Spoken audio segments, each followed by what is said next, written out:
Drage tovarišice Dražgoš in tovariši iz Dražgoš, spominjam se, kaj je bilo tukaj pred 70 leti. Jutri bo točno začetek Dražgoške bitke na tem področju. Samo temperatura je bila drugačna.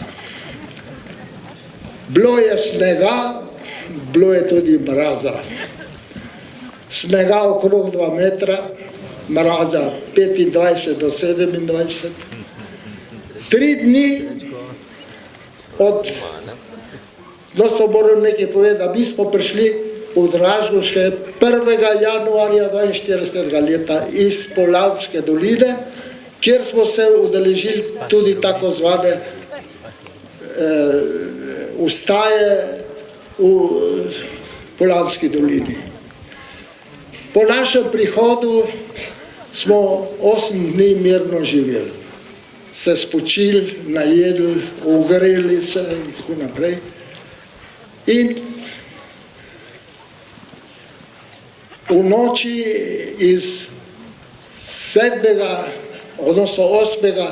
na 9. januar sem bil ravno na straži, ko sem štel kamione in avtobuse, ki so vozili iz Škofje Loke proti Dražgošam. Z ozirom na to, da je bil hud mraz, smo straže držali samo pol ure. Na pol ure so se straže menjale in v pol ure sem naštel 29 vozil, ki so vozile vojaštvo in orožje z municijo. Celo topove so pregnali tukaj dol v to spodnjo vas.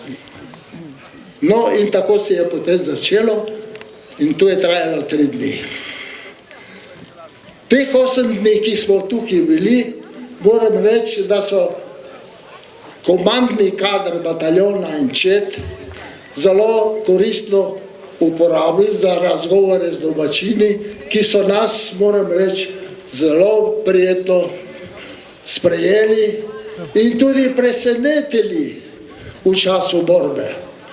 Ko smo ležali v snegu cel dan, brez hrane, brez kakršnekoli toplote, so zvečer iznenada domačini, ženske, moški prinesli tople hrane nam na položaje.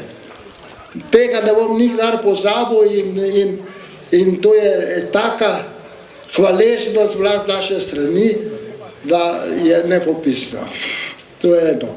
Drugo, mi primorski partizani, ki smo se vključili v Kranju že, v tako zvani Cankarjev bataljon, jaz sem bil v Bičkovi vodu.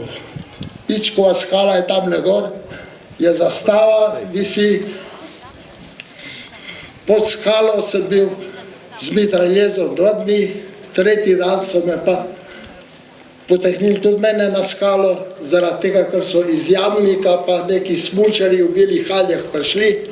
Jaz sem sam toliko časa še imel, da sem se spodaj obrnil proti njem in da sem en rafal spustil pač in preprečil pol, da so šli naprej.